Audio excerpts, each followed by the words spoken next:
नमस्कार दोस्तों, बहुत बहुत स्वागत है आपका एनडीसी निशुल्क क्लासेस में। और आज की क्लास मैंने जैसा कि बोला था कि पिछले जो 4 पेपर हुए हैं उसमें कुछ प्रश्न जो थे वो जल्दबाजी में दिमाग में सी और मैंने बता दिया बी ऐसे भी चले हैं। इसके अलावा कुछ प्रश्न ऐसे भी हैं जो प्रश्न कई साथियों को ऐसा लगा कि सर इसमें तो सी होना चाहिए, बी बताया आपने तो डाउट है। तो मैंने वो डाउट्स वगैरह जिसने भी जो कमेंट किया कि सर एक बार 35 नंबर दोबारा बताना, एक बार 92 नंबर दोबारा बताना इन चारों पेपर्स में। पेपर्स चारों के चारों मैंने हिंदी पॉइंट एप्लीकेशन पर अपलोड कर दिए हैं। अगर आपको मिल चुके हैं तो बहुत अच्छी बात है, नहीं मिले तो उनको प्रिंट निकलवा लें। साथ ही हम आज डाउट वाले सारे क्वेश्चंस करेंगे। एक बात और कहना चाहूंगा आप लोगों से मैं कि जो कल पेपर होने वाला है, मैंने जैसा कि बोला था आपको कल कि कल जो पेपर होने वाला है वो आधुनिक काल, और वो टॉपिक जो मैंने लगा दिया था बहुत ही बढ़िया पेपर बनेगा। लगभग 60 से 70 क्वेश्चन भारतेंदु से लेकर और अपने प्रगतिवाद, नई कविता, समकालीन कविता तक बनाए हुए हैं। जबरदस्त पेपर बनेगा, बढ़िया तैयारी करके आना। इसके बाद आपको आधुनिक काल देखने की जरूरत ही नहीं पड़ेगी। जो भी सिलेक्टिव क्वेश्चन है वो मैंने लेने का प्रयास किया है। समझ गए आप दोस्तों? तो बहुत बहुत बढ़िया। इसके अलावा कल की क्लास में आपको पता ही होगा कि जो मनोज कंवर मैडम और श्रवण पटेल, इन दोनों ने जो है सबसे पहले आंसर की भेजी थी और बहुत स्पीड से आंसर की जाती है आपकी। तो बहुत बहुत बढ़िया बात है। आज आपको एक गैप भी मिल गया, ये डाउट भी देख लेना और पिछले 4 पेपर जिसने नहीं देखे हैं वो देख ले। पेपर में डिटो क्वेश्चन भी आ सकते हैं, कुछ क्वेश्चन इतने इंपॉर्टेंट हैं कि वो पेपर के लिए ही बने हैं। आगे चलते हैं। चलिए, अभी तक तो पहले इसको थोड़ा सा एक बार इसको नोट पैड ऑन नहीं कर रखा हमने। तो बहुत ही बढ़िया क्वेश्चंस हैं आज, और आपको मैं अभी बताने जा रहा हूं, बस 2 मिनट में स्टार्ट हो रहा है। ये लीजिए।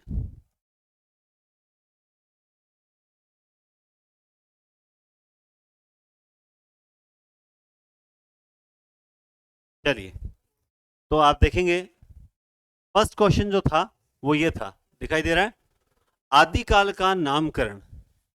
इस प्रश्न को लेकर थोड़ा सा कई स्टूडेंट था कि सर समझ नहीं, आदिकाल का नामकरण के बारे में सही नहीं है। आदिकाल का नामकरण के बारे में सही नहीं है। तो इसमें मैंने ये बताया था कमल कुल श्रेष्ठ, अंधकार काल, कमल कुल श्रेष्ठ जो है वो अंधकार काल कहते हैं। तो यहां पर इसके साथ ही यहां पर कुछ लिखा हुआ मिलेगा इसके पास में।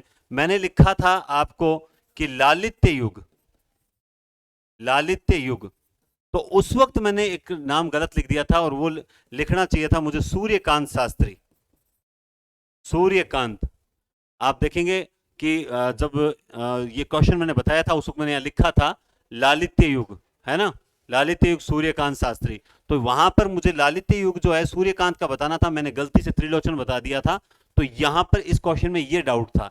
तो फिर से समझ गए होंगे आप, इसका राइट आंसर तो वही था, लेकिन जब मैंने एक्स्ट्रा बताने का प्रयास किया तो उसमें मैंने लालित्य को त्रिलोचन बता दिया था, जो कि गलत था। उसका राइट आंसर था सूर्यकांत। मैंने एक एक क्वेश्चन पे विचार किया है।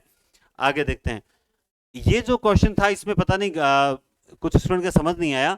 अकर्मक क्रिया का उदाहरण पूछा था कि भाई इसमें से अकर्मक क्रिया का उदाहरण कौन सा। तो देखो दोस्तों, मैंने ये बताया इस टाइप से जब क्रियाएं आ जाए तो उसमें कुछ मूल क्रियाएं होती है, कुछ जो होती है वो क्रियाएं मूल अकर्मक होती है, कुछ मूल सकर्मक। तो इसमें क्या है, जैसे पढ़ना के साथ में जैसे मान लो पुस्तक कर्म आ सकता है कि वो पुस्तक पढ़ रहा है।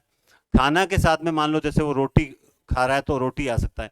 देखना के साथ में टीवी आ सकता है। लेकिन उड़ना के साथ क्या कोई कर्म आ सकता है? क्या नहीं आ सकता ना, क्योंकि ये अकर्मक क्रिया है। तो इसका राइट आंसर डी ही था और मैंने शायद डी ही बताया था। तो इसमें कोई दिक्कत वाली बात नहीं है। आगे चलते हैं। ये क्या है, क्लोज, हाँ ठीक है। अगला है, मन थे परस हरीरे चरण। यहां मीरा का अब कुछ स्टूडेंट ये बोलेंगे सर आप पहले ना बताइए सही है किस पेपर में। मैंने क्रम से ही लगा रखे हैं, ये पहले पेपर के डाउट्स हैं, उसके बाद सेकंड पेपर के डाउट्स आएंगे, इस तरह चलेंगे। ठीक है, तो आप देखिए, मन थे परस हरीरे चरण, मन थे परस हरीरे चरण, यहां मीरा का भाव कौन सा है? तो आपको जब ये प्रश्न दिया तो आप में से कई बोल रहे हैं कि सर इसमें तो आप गलत बता रहे हो। देखो, विस्मृति तो बिल्कुल नहीं है, यहाँ रति भी नहीं है, यहाँ कोई विनय का भाव नहीं। आपको पता है मीरा ने कांत्य भाव यानी जो दाम्पत्य, कांत्य और माधुर्य भाव की भक्ति के, इसका राइट आंसर कांति ही है और कोई भी नहीं हो सकता इसका आंसर। तो किसी के मन में डाउट है तो निकाल देवें ये डाउट। आगे चलिए। ये जो प्रश्न है कि निम्न में से किस वाक्य में सर्वनाम नहीं है। ये बिल्कुल सही आंसर बताया था, तब भी आपके डाउट क्यों है मुझे नहीं पता। इसमें किस वाक्य में सर्वनाम नहीं है, इसका राइट आंसर ये बताया था, जो बात तुम जानते हो वो मैं भी जानता हूं। तो देखिए यहां पे आपको ये नोटिस करना है, जिसने बच्चे को बचाया, ये जिसने की जगह कोई दूसरी संज्ञा, मान लो सुरेश ने बच्चे को बचाया, आ गया सुरेश, जो करेगा सो भरेगा। अगर मान लो सुरेश करेगा तो सुरेश भरेगा, तो जो सुरेश की जगह आया। जिसने नीली कमीज पहनी है, मान लो सुरेश ने नीली कमीज पहनी है, लेकिन यहां पर जो शब्द बात के लिए आया है, किसके लिए आया है, जो बात, तो ये जो की जगह को क्या आएगा, जो की जगह तो ये बात ही तो है। तो जब कोई सर्वनाम संज्ञा से ठीक पहले आता है प्लस उसी की ओर संकेत करता है, निर्देश देता है उसी की ओर, तो वहां पे राइट आंसर यही होता है। ये बिल्कुल सही बताया था, इसमें किसी को डाउट नहीं होना चाहिए। इनमें से आदिकाल के अंतिम चरण के सुप्रसिद्ध कवि हैं। अब इसमें मैंने एकदम सही आंसर बताया था, और वो बताया था मैंने अब्दुल रहमान संदेश रासक, लिखने वाले जो अब्दुल रहमान है संदेश रासक। अब कुछ लोग कमेंट कर रहे हैं कि सर अमीर खुसरो होगा, तो अमीर खुसरो नहीं होगा भाई मेरे, ये पूछ रहे। अब इसने लिख दिया सर आदिकाल के अंतिम, अरे तो आदिकाल का अंतिम होने से क्या होता है, आपको ये पता होना चाहिए कि हजारी प्रसाद द्विवेदी ने, हजारी प्रसाद द्विवेदी, हजारी प्रसाद द्विवेदी ने, आपको पता है आदिकाल का प्रथम कवि किसे माना है, अब्दुल रहमान को माना है ना। अब्दुल अद्दहमान लिखा हुआ मिलेगा किताबों में, अद्दहमान, जिसने संदेश रासक लिखी है। तो आदिकाल का अंतिम कवि तो यही होगा ना, क्योंकि इसको तो हम आगे बाद में पढ़ते हैं, भक्ति काल में पढ़ते हैं। तो अंतिम कवि, अब क्या होता है कि जहां किताबें हैं, मिश्रा पब्लिकेशन है या मेरे नोट्स हैं या XYZ किसी भी आदरणीय टीचर के नोट्स होंगे, उसमें अमीर खुसरो सबसे लास्ट में पढ़ाते हैं। तो स्टूडेंट के दिमाग में है कि हाँ हमारे तो आदिकाल में सबसे लास्ट में अमीर खुसरो है, तो अमीर खुसरो सबसे लास्ट कवि होगा। अरे भाई ऐसा नहीं है, यहाँ पे आदिकाल का अंतिम प्रसिद्ध कवि जो है, अंतिम चरण के सुप्रसिद्ध कवि अब्दुल रहमान ही आएंगे। अब कहेगा सर ये सुप्रसिद्ध, देखो इस तरह का अगर आप मान लो तर्क दोगे तो आप देखो जो आंसर मानो वो मान सकते हो। आदिकाल में रचित काव्य सर्वाधिक इस साहित्य में रचे गए, ये भी बिल्कुल सही बताया था मुझे, जो जो याद है ना कि मैंने क्या क्या बताया था वो बिल्कुल सही। सर्वाधिक साहित्य जैन में ही रचा गया था, दूसरे में किस में रचा गया, नाथ थोड़े से थे, रासो तो गिनती के हैं, सिद्ध भी थोड़े से, जैन साहित्य था सर्वाधिक साहित्य, ठीक है। और आगे आने वाला जो साहित्य होता है कृष्ण भक्ति धारा में जितना भी साहित्य लिखा गया था ना दोस्तों, वो साहित्य सारा जैन साहित्य से प्रभावित था, ठीक है ना। तो ये इसमें जैन साहित्य ही राइट था। उसके बाद आगे चलते हैं कि न्याय भड़ाघर नारियां चूड़ो पोसुआ, ये मैंने गलत बता दिया था जल्दबाजी में, इसमें राइट होगा हाथी दांत का चूड़ा, मैंने गजमुक्ता का हार बता दिया। ये मैं कह सकता हूं कि ध्यान में नहीं रहा और मैंने इसका उत्तर आपको गलत बता दिया था, लेकिन इसका सही करेक्शन करवा रहा हूं, ये है सबसे बड़ी बात ये है, ठीक है। तो देखो थोड़ी बहुत कोई छोटी मोटी गलती है ना, वो एक मेरे दिमाग में क्या रहता है, टाइम रहता है। कौन सा टाइम रहता है पता है आपको, मेरे दिमाग में रहता है 1 घंटा और 30 मिनट, कि मुझे 1.5 घंटे में आपको ये पेपर कंप्लीट करवाना ही है। इससे क्या होता है कि देखो 2 घंटे तक आप भी बोर हो जाते हो और कहीं ना कहीं ऐसा लगता है कि नहीं फालतू टाइम भी वेस्ट, मतलब कम समय में अपन बेहतर तैयारी कर सके ना, वो प्रयास है। मैं अभी आपको एक बहुत बढ़िया रणनीति बताऊंगा कि आपके जो अगले 2-3-4 पेपर आने वाले हैं वो किस हिसाब से मैं तैयार कर रहा हूं, जिससे क्या है कि आपका सिलेबस तैयार भी हो जाए और कोई डाउट्स भी क्लियर हो जाए, और जिन टॉपिक्स में दिक्कत है, जैसे आप में से कईयों ने कमेंट किया है कि अलंकार और लक्षणा सब अलंकार और शब्द शक्ति सर हमें थोड़ी सी दिक्कत दे रही है, तो कृपया करके आप मार्गदर्शन कीजिए। मैं वादा करता हूं मैं आपके लिए एक शब्द शक्ति और एक अलंकार का एक वीडियो तैयार करूंगा, और एक ही वीडियो तैयार करूंगा कोशिश, और अगर 2 होंगे तो 2 कर दूंगा, कोई दिक्कत नहीं है। छोटे छोटे वीडियो उसमें जो बताऊं पढ़ के जरूर आना, पढ़ के फिर वो देख लेना आपको, और अपने नोट्स जो भी आपके पास है वो नोट्स लेके बैठ जाना, उससे हल हो जाएगा। अब कई लोग किताबें, इतनी गलत किताबें लेकर बैठते हैं कि उससे कोई टीचर की जो नोट्स से मैच नहीं करते, रियल ये चीज होती है, ठीक है। तो उसके लिए देखो मैंने आपसे पहले ही बोल रखा है कि मैंने आपको क्या कहते हैं उसे, नोट्स जो हैं मैंने आपको पहले ही बता रखा है कि जो नोट्स हैं हिंदी पॉइंट एप्लीकेशन पर, मैंने आपको उसमें छूट भी दे रखी है कि वहां से आप नोट्स प्रिंट आउट निकलवा लो, अभी तक भी काम आएंगे, कोई 50-100 रुपए कोई बात नहीं है। देखो हाँ, तो ये हो गया। आगे चलते हैं, आ ई ऊ के संबंध में असत्य, ठीक है। ये प्रश्न में पता नहीं कैसे डाउट है, मैं बताता हूं कैसे डाउट है। आज मुझे एक कारण पता चला, कल हम संडे था, ऑफलाइन टेस्ट था, तो वहां पे एक क्वेश्चन में दिक्कत आई। तो एक जैसे कोई अपने स्टूडेंट ही हैं, उन्होंने कहा सर इसमें जो है इस 1 नंबर प्रश्न में सर बी माना हुआ है, ये एग्जाम में आया हुआ है और बी माना हुआ है। मैंने कहा मैडम कहाँ माना हुआ है? तो उन्होंने कहा सर जो दिशा वाली ऑब्जेक्टिव है मेरे पास में, उसमें जो है वो माना हुआ है। देखिए अब ये हो सकता है उस बंदे से टाइपिंग मिस्टेक हो गई हो कि उसने ए की जगह बी लिख दिया, और टाइपिंग मिस्टेक होती रहती है, किसी की ऐसा नहीं है। तो उन्होंने कहा सर ये इसमें बी माना हुआ है। देखो उन ऑब्जेक्टिव उतारने समय कोई छोटी मोटी भूल त्रुटि रह जाती है, इसमें कोई किताब की गलती नहीं होती, बल्कि मैं कहता हूं बहुत बढ़िया ऑब्जेक्टिव बुक है जो अच्छी चल रही है और अच्छे क्वेश्चंस वगैरह मतलब अपडेट करते चल रहे हैं। तो ये किसी किताब में बी लिखा हुआ है और उसके आधार पे आप बी मान रहे हो, ये बिल्कुल गलत है। आप इसको समझें क्या कह रहा है ये, आ ई ऊ के संबंध में से ये हिंदी के स्वर है कि नहीं है साहब? हिंदी के स्वर तो हैं। ये स्वरों के दीर्घ रूप है कि नहीं है? बिल्कुल स्वरों के दीर्घ रूप ही हैं। उसी स्वर का दीर्घ रूप है। ये दो स्वरों के मेल से बने। दो स्वरों के मेल से कैसे बन गए? आ आपको पता है स्वतंत्र स्वर है, आप संधि का नियम लगा ही क्यों रहे हो? आ स्वतंत्र स्वर है, ठीक है। जैसे ये ई बड़ी होती है, ये स्वतंत्र स्वर है। हाँ ये अ का दीर्घ रूप है, न कि अ और अ मिलके आ बना है। ध्यान दे मेरी बात, ये अ और अ मिलके आ नहीं बना है, बल्कि अ का दीर्घ रूप है। इसमें रात दिन का अंतर होता है। आप जानते हैं लघु, उसके बाद आता है दीर्घ, उसके बाद आता है प्लुत। क्या आता है? प्लुत, ठीक है। इसमें 1 गुना समय लगता है, इसमें 2 गुना समय लगता है, इसमें 3 गुना समय लगता है। तो इनके उच्चारण में दुगुना स्वर नहीं, दुगुना समय है। यहां पर दुगुना समय लगता है, तो बिल्कुल साहब इनके में दुगुना समय लगता है। लेकिन ये दो स्वरों के मेल से नहीं बनते हैं। तो इसका राइट आंसर जो होगा वो यही होगा, और यही मैंने बताया था। सी जो है, जहां तक मुझे लग रहा है मैंने यही बताया था, और अगर गलत बता दिया हो तो बिल्कुल यही सही आंसर होगा। That's it. चलिए आगे। आचार्य भरत मुनि ने कितने काव्य गुणों को लेके, ये मैंने उस दिन, क्योंकि उस दिन हमारी ऑफलाइन क्लास जो है वो रसों को लेकर हुई थी, और मैंने गलती से आपको बता दिए थे। तो इसमें बताओ 141 में कितने थे? 9 थे या 10 थे? बताओ देखें, आचार्य भरत मुनि ने कितने काव्य गुणों का। स्टार्ट है ना? ठीक है, ओके, सही चलनी चाहिए। कहीं रुक जाए, मैं बोलता रहूं, ठीक है। तो आचार्य भरतमुनि ने कितने? तो उसमें देखो भरतमुनि ने 10 गुण बताए, मैंने उस दिन गलती से 9 बता दिए।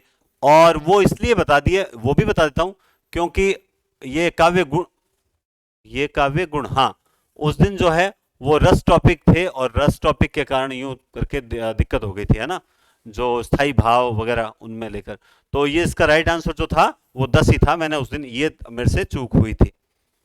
अध्यापक ने बच्चों को पाठ पढ़ाए, वाक्य, इस वाक्य में मुझे पता था इसमें दिक्कत आपको आएगी। मैंने इसमें उत्तर बताया था प्रेरणार्थक। इसमें कई लोग इसको स्वीकार नहीं कर रहे। देखो ये होती है मूल क्रिया, ये होता है प्रथम प्रेरणार्थक रूप, और ये होता है द्वितीय प्रेरणार्थक रूप। दिखाई दे रहा है ना इसमें? नहीं दिखाई दे रहा है इसमें? ठीक है, पढ़ना पढ़ना। देखो इसमें आप यूं समझो इसको, राम ने श्याम को पुस्तक दी। ध्यान समझना इस बात को, ठीक है। राम ने श्याम को पुस्तक दिलाई। राम ने श्याम को पुस्तक दिलाई। या इसको सरल सरल उदाहरण से समझाते हैं, थोड़ा सरल उदाहरण लेते हैं। देखो आ,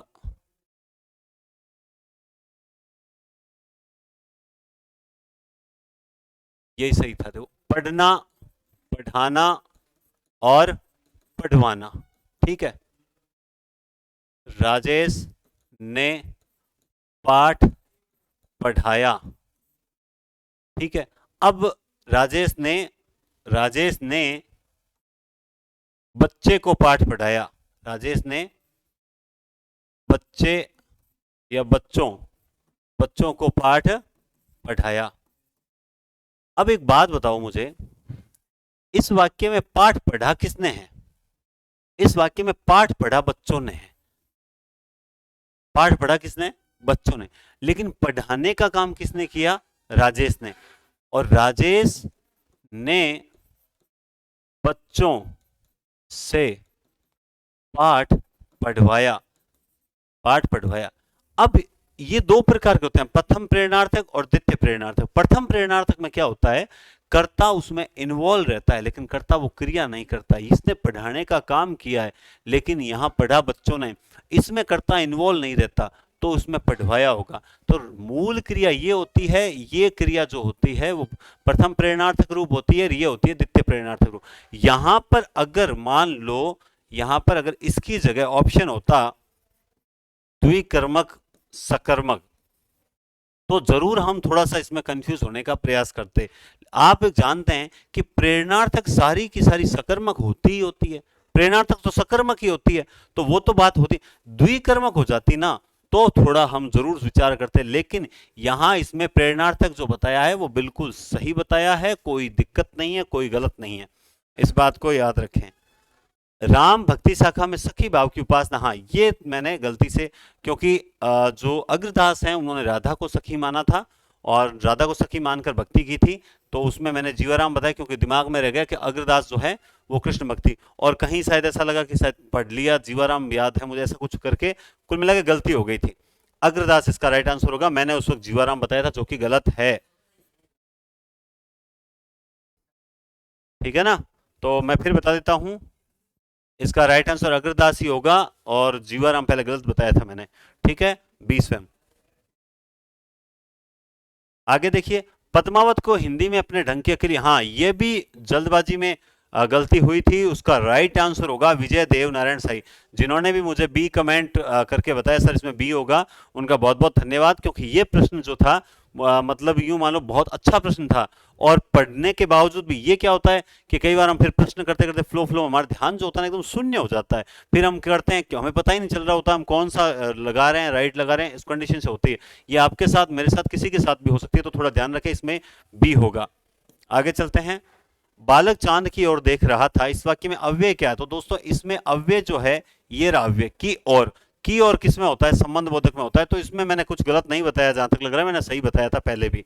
आगे चलते हैं, संत दादू दयाल के संबंध में सही, ये तो मैंने कल वापस आया था, ये प्रश्न मैंने बता दिया था कि इसमें बी ऑप्शन होगा, ब्रज मिश्रित पूर्वी राजस्थानी होता है। यहाँ क्या होना चाहिए था?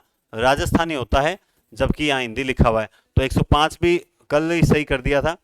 तोपर वारो उर्वशी सुन राधिके सुजान तू मोहन के उर्वशी, उर्वशी समान, इन पंक्तियों में कौन सा अलंकार? अब कईयों को सेट नहीं बैठा कि सर इसको दोबारा देखे, इसमें आपने उपमा अलंकार बताया तो वो कैसे बताया? तो दोस्तों आप जानते हैं इसमें उर्वशी, उर्वशी यहाँ यमक अलंकार है। कौन सा है? यमक। लेकिन आप एक बात ये भी तो सोचो, मैं हमेशा एक बात बोलता हूं कि वो पूछता है निम्न पंक्तियों में इन चार में से कौन सा अलंकार है, तो आप खुद सोचिए कि इसमें आ गया पीछे समान, तो यहां पे यमक तो ऑप्शन में नहीं है, तो इसका अलंकार कौन सा हो जाएगा? उपमा अलंकार हो जाएगा। कौन सा अलंकार हो जाएगा? उपमा अलंकार हो जाएगा। इसका राइट आंसर होगा उपमा अलंकार। ठीक है, तो ये उर्वशी समान, तो ये उपमान है, और उपमेय जो है वो राधिके, राधा है, तो इसका कारण इसमें ठीक है, क्लियर बात है।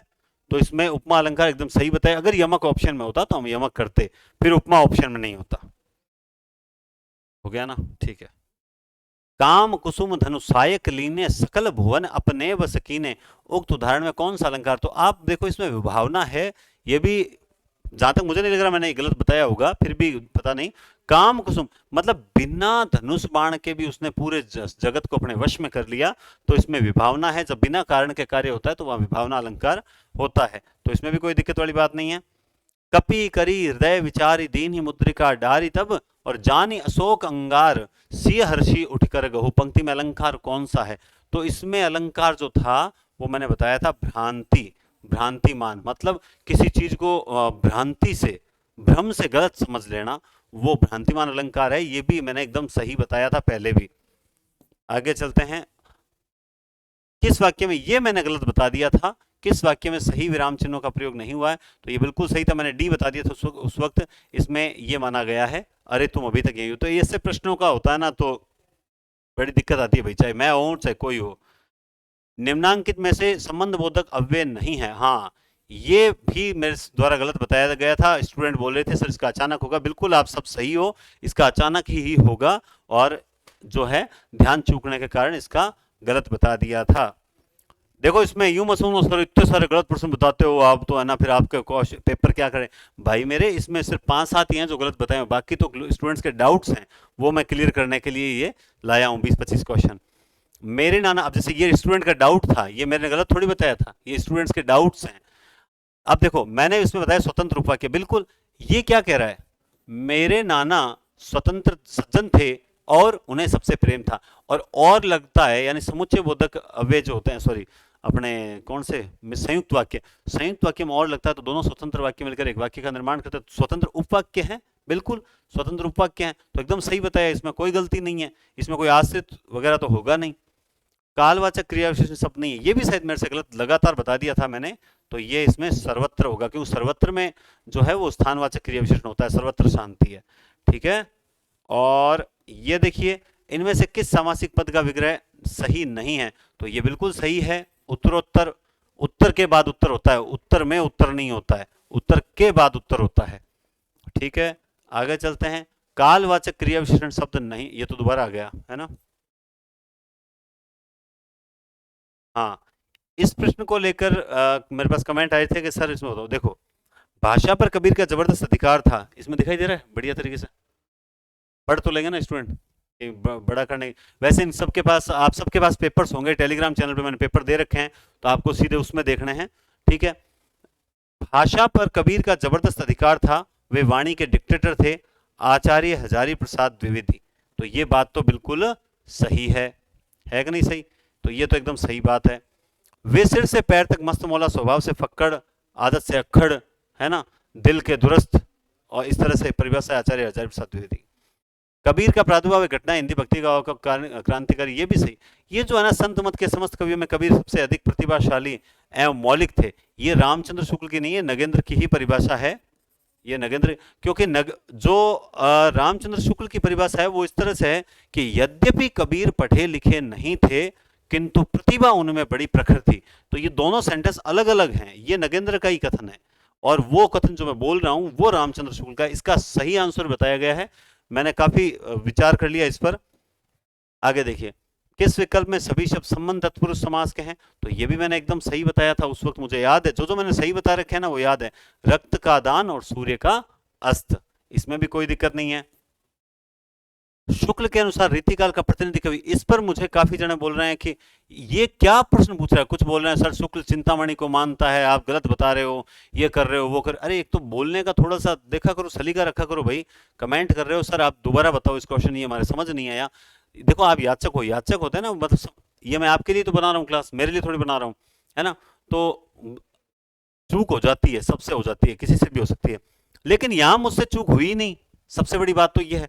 रीजन, आप खुद जल्दबाजी में, मेरी तरह आपने भी जल्दबाजी, ये क्या बोल रहा है, ये पूछ रहा है प्रतिनिधि कवि, और जो आप चिंतामणि वाला कमेंट कर रहे हो ना, वो क्या है, एआरसी ने चिंतामणि को, चिंतामणि को प्रवर्तक माना है, रीतिकाल का प्रवर्तक जो है वो माना एआरसी ने चिंतामणि को, और गणपति चंद्रगुप्त नगेंद्र वगैरह जो है ना, जीसीजी गणपति चंद्रगुप्त और नगेंद्र, ये जो हैं ये सारे केशवदास को मानते हैं, ये सारे क्या मानते हैं, केशवदास को मानते हैं रीतिकाल का प्रवर्तक। लेकिन ये तो प्रतिनिधि कवि पूछ रहा है, प्रतिनिधि कवि पूछेगा तो कौन आएगा, बिहारी आएगा, बस, तो इसमें क्या दिक्कत वाली बात है, बिहारी आएगा, है ना। और फिर भी मान लो कोई और प्रश्न हो तो भी आपको क्लियर कर दिया, रामचंद्र शुक्ल चिंतामणि को प्रवर्तक मानता है, नगेंद्र गणपति चंद्रगुप्त प्रवर्तक केशवदास को मानते हैं, प्रतिनिधि कवि चाहे कोई माने, बिहारी मतलब बिहारी। हिंदी में लक्षण ग्रंथों की परिपाटी, बहुत अच्छा प्रश्न है, हिंदी में लक्षण ग्रंथों की परिपाटी पर रचना करने वाले सैकड़ों कवि वे आचार्य नहीं हो सकते, वे कवि ही हैं। ये परिभाषा मुझसे गलत हुई, इसके पीछे रीजन क्या है कि इसकी शुक्ल की और नगेंद्र की एज इट इज परिभाषा एक जैसी। कैसे, वो कहते हैं कि सभी मतलब आचार्य कोई नहीं है, सभी कवि ही कहे जा सकते हैं, नगेंद्र भी इसी टाइप की परिभाषा है। तो ये परिभाषा हालांकि रामचंद्र शुक्ल की है, इसको रट लेना, हिंदी में लक्षण ग्रंथों की परिपाटी पर रचना करने वाले सैकड़ों कवि वे आचार्य नहीं हो सकते, वे कवि हैं। ये रामचंद्र शुक्ल की कविता है, मैंने पहले नगेंद्र बताया था, तो ऐसी की ऐसी लगभग सेम भाव देने वाली रचना एक परिभाषा है वो नगेंद्र की, इसलिए मैंने नगेंद्र बता दिया था, जबकि इसका राइट आंसर होगा रामचंद्र शुक्ल। ठीक है, आगे चलते हैं। यह गूंज मात्र है, मूल शब्द नहीं। यह गूंज मात्र है, मूल शब्द नहीं। यह कथन है एचपीडी का, हजारी प्रसाद द्विवेदी का कथन है। यह गूंज मात्र है, मूल शब्द नहीं। सॉरी, यह हजारी प्रसाद द्विवेदी का क्या, सामने लिखा हुआ पड़ा है। यह गूंज मात्र है, यह कथन है एआरसी का। अब ये देखो, अब लिखा हुआ पड़ा है सामने, दिमाग में एआरसी चल रहा है, बोल में एचपीडी रहा हूं। तो ये चीजें है ना, कई बार मतलब यूं मान लीजिए कि आप थकान का भी असर रहता है, या फिर यूं रहता है कि हाँ अब क्लास करवानी है, ध्यान कहीं और चला जाता है, और ये ध्यान जो है ओएमआर सीट भरते समय कहीं और चला जाता है, तो हम ओएमआर सीट भी गलत भर देते हैं। ये सब चीजें चलती रहती है जीवन में। तो ये शुक्ल जी का कथन है। ये किसके बारे में कहा है? ये पृथ्वीराज रासो के देखो फिर मैं क्या बोल रहा हूँ, पृथ्वीराज रासो। अब आप सोचोगे सर जानबूझ के बोल, नहीं ऐसा कुछ नहीं है, क्योंकि मेरे दिमाग में क्या चल रहा है, मुझे पृथ्वीराज रासो के बारे में आपको एक बात बतानी है, लेकिन यहाँ परमाल रासो लगा रहा हूँ। बोल पृथ्वीराज रासो। पृथ्वीराज रासो के बारे में तो एआरसी ने बोला था कि इसके बारे में और कुछ भी कहने की आवश्यकता नहीं, कि यह पूरा ग्रंथ जाली है। ये बात कही थी पृथ्वीराज रासो के बारे में। लेकिन यह गूंज मात्र है, मूल शब्द नहीं, यह उक्ति शुक्ल जी ने कही थी परमाल रासो के बारे में। यह गूंज मात्र है, मूल शब्द नहीं, यह शुक्ल जी ने कही थी किसके बारे में? परमाल रासो के बारे में। तो ध्यान रखना, यह परमाल रासो के बारे में कही हुई पंक्ति है शुक्ल जी ने। हाँ, उस वक्त मैंने पृथ्वीराज रासो बताया था, क्योंकि उसके बारे में जाली ग्रंथ वाले दिमाग में। हाँ, ये पंक्ति भी, जिसको न निज। अब ये कमेंट शायद किसी ने किया था या नहीं किया था, मुझे नहीं पता कि इस पंक्ति में गलती रही थी या नहीं, लेकिन कल मैं जब आपका पेपर बना रहा था, तब ये पंक्ति बनाते समय मेरे फिर सामने आई। मैंने इसका आंसर देखा तो मुझे लगा अरे यार, मैंने ये तो शायद मैथिली श्रीगुप्त का बता दिया। जिसको न निज गौरव तथा निज देश का अभिमान है, वह नर नहीं नर पशु निरा है और मृतक समान है। इसमें ये पंक्ति है गया प्रसाद शुक्ल सनेही की। किसकी है? गया प्रसाद शुक्ल सनेही की है। याद रखें, ये पंक्ति किसकी है? गया प्रसाद शुक्ल सनेही की है। शायद मैंने उस वक्त गुप्त बता दिया था, तो ये पेपर बनाते समय मेरे सामने फिर आई, तो ये क्वेश्चन मैंने खुद ने ऐड कर दिया है। ठीक है, हो गए? बस इतने डाउट्स थे टोटल जो इसमें से। अब एक बात बताओ, अब इसमें हाईएस्ट 10 क्वेश्चन थे 4 पेपर में, जो मेरे द्वारा गलती से आंसर बता दिए गए। आप अगर काउंट कर सकते हैं तो भी, खैर ऐसी छोटी छोटी बातें हम नहीं करें, हम तो काम की बात करें। तो ये चीज है, समझ आ गई बात? अब जैसे डाउट्स क्लियर हो गए, अब जो पेपर्स हैं उनमें कोशिश ये है कि कोई गलती डाउट्स वगैरह नहीं होगा। बाई चांस फिर भी कोई प्रश्न में ऐसा रह जाए कि त्रुटि रह जाए, तो टेलीग्राम चैनल जो आप देख सकते हैं, एनडीसी क्लासेस जो टेलीग्राम चैनल है, उस टेलीग्राम चैनल पर मैं उस क्वेश्चन के बारे में तुरंत ही बता दूंगा कि भाई इसमें ये गलती है, या यूट्यूब पर मैं बता दूंगा। ठीक है, अब थोड़ी सी बात मैं बता देता हूं कल वाले और पेपर के बारे में। ठीक है, हाँ जी, तो आप मेरी बात को ध्यान से सुनिए। कल का जो सिलेबस है कि कल मैं कौन से पेपर का टेस्ट लूंगा, उसमें आप जानते हैं कि साहित्य में तो मैंने दिया है आधुनिक काल। क्या दिया है? आधुनिक काल दिया है। व्याकरण में भी कुछ टॉपिक हैं, काल, वचन, लिंग, कारक वगैरह, ये टॉपिक मैंने दिए हैं। ठीक है, इसके अलावा मैंने जो खून का टीका है, खून का टीका और लहरों के राजहंस, लहरों के राजहंस, ये है।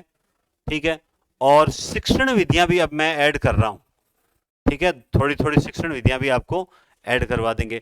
और काव्य शास्त्र जो है, रस के क्वेश्चन ज्यादा हैं, साथ साथ में एक अलंकार का है, एक काव्य गुण का है, एक काव्य रीति का है, एक शब्द शक्ति है, ताकि आपको पूरा सिलेबस कवर होते हुए चले। तो इस तरीके से बहुत जबरदस्त 150 का है, 150 प्रश्नों का पेपर होगा, 150 प्रश्नों का पेपर होगा। क्लियर बात है? 150 प्रश्नों का पेपर होगा, और आप ईमानदारी से उस पेपर को हल करेंगे और रियल बताओगे कि आपके कितने सही हुए, आपके कितने सही हुए और कितने गलत हुए। अगर इस पेपर में आप लोग 125 प्लस क्रॉस कर जाते हो, जो कल मैं लेने जा रहा हूं, यूट्यूब पर लाइव ही लूंगा, इसी तरह पीपीटी पर लूंगा, उसमें अगर आप 125 प्लस निकल जाते हो, मैं आपको कहता हूं आपकी विजय सुनिश्चित है, आपकी विजय सुनिश्चित है। अब ये देख लो, गारंटेड बोल रहा हूं, आपकी विजय सुनिश्चित है। और मैं एक चीज जो इन पेपर्स को इग्नोर कर रहे हैं, उनके बारे में भी बोलना चाहता हूं। देखो, आपने जब पहला पेपर दिया था, है ना, आपने जब पहला पेपर दिया था तो आपको थोड़ा समझ कम आया, आपको इतना सा फायदा हुआ होगा, सिर्फ इतना सा फायदा हुआ होगा। आपने जब दूसरा पेपर दिया तो आपको लगा कि यार बहुत जबरदस्त प्रश्न मिल गए और पता चला कि यार अपने को आते तो हैं प्रश्न, ऐसा कॉन्फिडेंस आया होगा।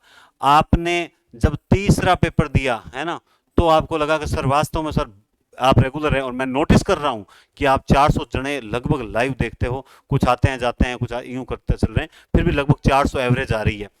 और अब जब कल पेपर होगा, पांचवा पेपर, गारंटेड बोल रहा हूं, आप कहोगे, ये सेंटेंस याद रखना, वाह म, अभी कह दो कि विराम चिन्ह गलत यूज कर लिया है ना, अभी कह दो हाँ भरोसा नहीं भाई रे छोरे खतरनाक है, आप कहोगे सर मजा आ गया, शानदार पेपर, आपके सबके कमेंट नहीं आ जाए कि शानदार पेपर, लास्ट 150वें क्वेश्चन के तुरंत बाद शानदार पेपर था, ये कमेंट हर जगह से आएगा, क्योंकि कल पूरी रात 1:30-2 बजे तक बैठ के मैंने पेपर तैयार किया है, और आज सुबह मैंने फिर कुछ क्वेश्चंस हटाए हैं, कुछ ऐड किए हैं, और कोशिश की है कि सारे, मतलब अब आप तार सप्तक वगैरह के बारे में, नकेनवाद के बारे में, समकालीन कविताएं के बारे में, प्रयोगवाद के बारे में, प्रगतिवाद के बारे में, छायावाद की प्रवृत्तियों के बारे में, रचनाओं के क्रम के बारे में, सब टाइप का क्वेश्चन उठा लिया ताकि पता लगेगा किसकी तैयारी जबरदस्त है। इसीलिए कह रहा हूँ 125 प्लस निकल गए, उसकी गारंटेड सीट पक्की है,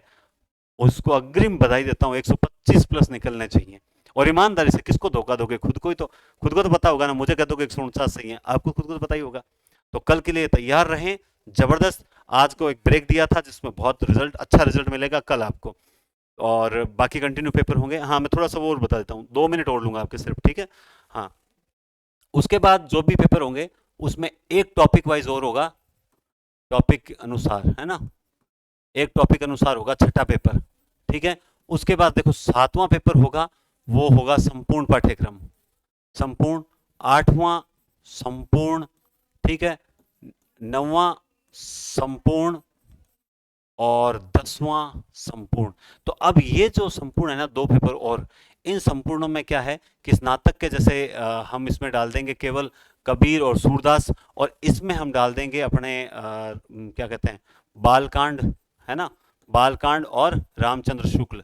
तो इन संपूर्ण में तो फिर भी थोड़ा सा कुछ ऐड नहीं, स्नातक पाठ कम ऐड करेंगे, लेकिन ये जो 9, 10 और 21 में खत्म करूंगा मैं 11, ये जो 3 पेपर होंगे, ये 3 पेपर टोटल 10 का बोला था, ये लो साहब 11 पेपर लूंगा संपूर्ण वाले में। उसमें आप अगर 130 प्लस निकल रहे हो तो आरपीएससी से कह दो हम आ रहे हैं, गारंटेड बोल देना कि अब हम आ रहे हैं डंके की चोट पे, अब हम साइन करके ही जाएंगे। ये कॉन्फिडेंस बरकरार रहेगा और उम्मीद करता हूं आप जुड़े रहेंगे। लेकिन आप जानते हैं इस 9वें पेपर तक पहुंचते पहुंचते, किस पेपर तक, 9वें पेपर, एक दिन मैंने आपसे एक डिमांड की है कि मुझे 1K यानी 1001 लाइव चाहिए, बस ये आपकी जिम्मेदारी है। इतना अगर आप नहीं कर सकते तो आप गुरु दक्षिणा नहीं देना चाहते, यूं ही मान लीजिए, है ना। तो अब मैं आपसे एक ही गुरु दक्षिणा मांग रहा हूं कि उस दिन मुझे ये दिखाना है, जिन्होंने कहा था कि तुम्हारे चैनल छोटे हैं, चलो छोटे चैनल पे बड़ा धमाका। अब ये बेइज्जती, बेइज्जती नहीं है, ये जो ताना दिया गया मुझे नहीं दिया गया, ये आप लोगों को दिया गया है। अब मेरी मेहनत में कमी नहीं होगी। नरेंद्र कोहली की एक कविता की लास्ट पंक्ति है कि मैं कर्म निभाता हूं अपना, तुम अपना धर्म निभा देना। तो मैंने अपना कर्म निभा दिया है और मैं अपना कर्म निभा रहा हूं, अब आपको धर्म निभाने की बारी है। 9वां पेपर, मुझे 9वें पेपर में 1001 लाइव देखने हैं, बस यही इतनी गुरु दक्षिणा है। बहुत बहुत धन्यवाद, टेक केयर और शुभ रात्रि। मिलते हैं कल रात ठीक 9 बजे।